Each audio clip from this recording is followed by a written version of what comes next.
everybody, welcome to Elder Geek's Elder Speak. Today is Tuesday, January 28th, 2014. My name is Randy Asenchak. I'm the editor of ElderGeek.com. In the background today, you're probably going to be seeing some gameplay footage, some preview gameplay of Beat Blasters 3. I haven't played Beat Blasters 1 and 2, so bear with me, and of course this is just a preview build of the game, and later on in the week I want to do a preview of that.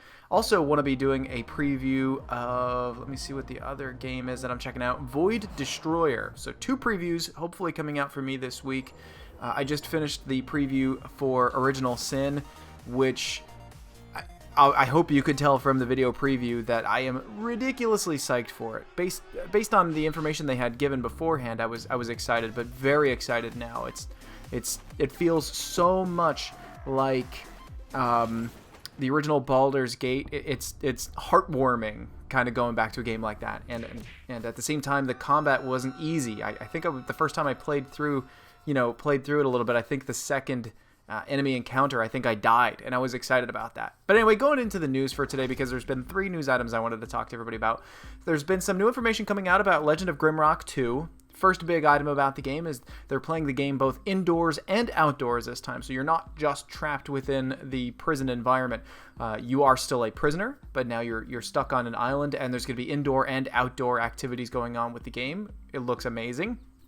They showed some screenshots. I'll try to put up the screenshots now while I'm talking about them.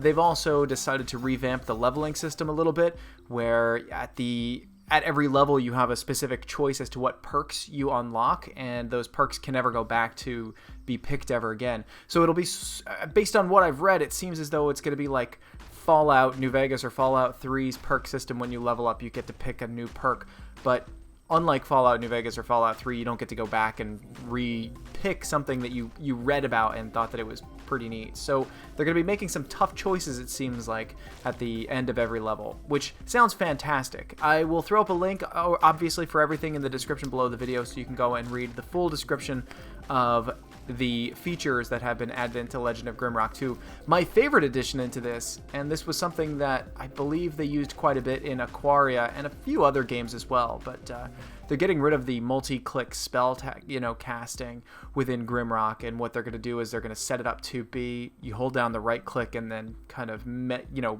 spell out the spells you want to do, or paint out the spells on screen.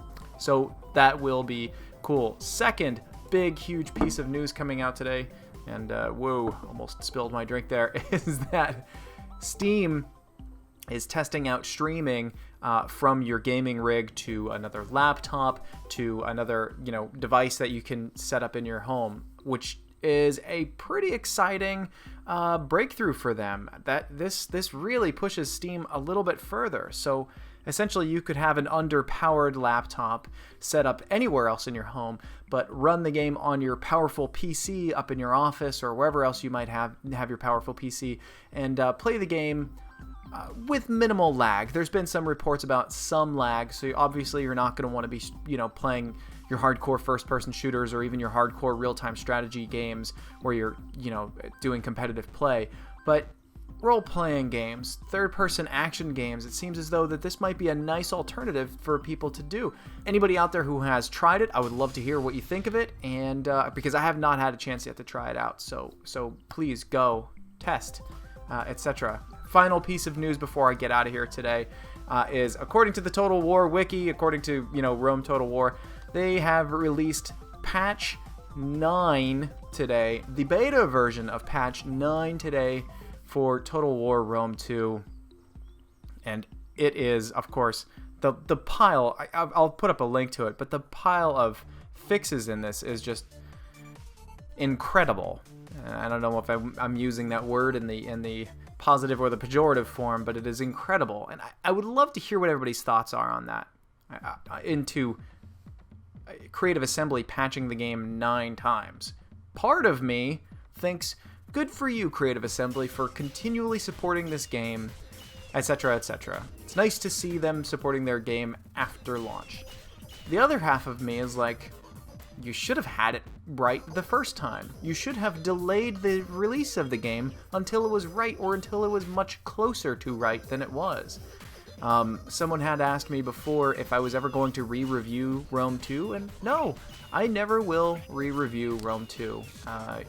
The game left a terrible taste in my mouth from the review, and I think that is fair. You know, I review the games when they come out, and that's when it happens. Occasionally, very rarely do I review a game so late that a game has had the opportunity to get in multiple patches, etc., etc. But I don't think I've ever done a re-review.